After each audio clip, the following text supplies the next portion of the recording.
અભય થઈને નિષ્પક્ષતાથી નિરપેક્ષ રીતે વાસ્તવિકતાનો અરીસો રૂપી સચોટ માહિતી લાવતો સત્યની સાથે અભય ટાઈમ્સ।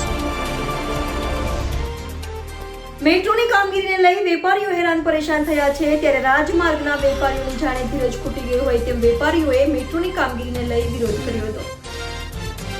સુરતમાં મેટ્રોની મોકાણને કારણે રાજમાર્ગના વેપારીઓની ધીરજ ખૂટી ગઈ છે, જેને લઈને વેપારીઓ દ્વારા વિરોધ પ્રદર્શન કરવામાં આવ્યું છે। મેટ્રો દ્વારા 19 મહિનાથી દુકાનોની આગળ બેરિકેડ મારી દેતા વેપાર ધંધા બંધ થયા છે, તેમજ વળતર પણ નહીં ચૂકવાતા વેપારીઓની હાલત કફોડી બની છે।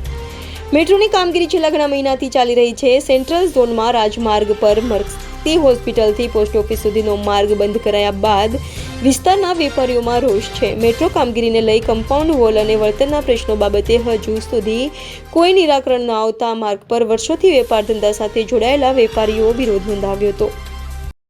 આપનો પરિચય? મારું નામ મુર્તઝા શાહીવાલા છે। ઝેડસન્સ અહીંયા ઓપ્ટિકલ શોરૂમ છે અમારો।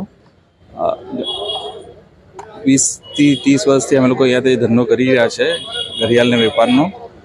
અને અમે જ્યારે સ્ટાર્ટિંગ કીધું હતું કે ભાઈ તમારે વર્ષ સુધી બંધ રાખવાનું આવશે આખો રોડ, પછી MOU બી કરવામાં આવ્યું હતું કે ભાઈ 1 વર્ષમાં તમને આખો રસ્તો ખોલી આપવામાં આવશે, પણ જે કોન્ટ્રાક્ટરોના જે કામોના લીધે ચાલુ નહીં બરાબરથી, અને બીજા હજી 8 મહિના 9 મહિનાનું હજી વધારી આપો, પણ એ હજી 19 મહિના થઈ ગયા પણ હજી રસ્તો ચાલુ થયો નથી। ને હવે એમ કહી રહ્યા છે કે અમે તમને ખાલી 3 મીટર રસ્તો આપશું અને 3 મીટર રસ્તામાં તમારે કામ ચલાવવું પડશે। અમારો તો ધંધા એકદમ બંધ જ થઈ ગયા છે ટોટલી। માણસો બી છે એટલા બધા, એ લોકોને બી રોજી રોજગારના વાંધા થઈ ગયા છે અને ઘણી તકલીફો પડી રહી છે બધી રીતે એમ। હવે ખબર નથી આગળ શું થવાનું છે। દુકાનો છે અને કેટલા સમયથી કામ ચાલુ છે? 80 થી ઉપર 80-90 વર્ષ, 80-90 દુકાનો છે અને 1.5 થી 2 વર્ષ થઈ ગયા છે। 2 વર્ષ સુધી હજી સુધી કંઈ નિકાલ આવ્યો નથી અને એ ધીમી ગતિથી કામ ચાલી રહ્યું છે, એવું કંઈ દેખાતું નથી એમ। ને હજી લાગતું નથી કે હજી 1 વર્ષ સુધી રસ્તો ખુલશે।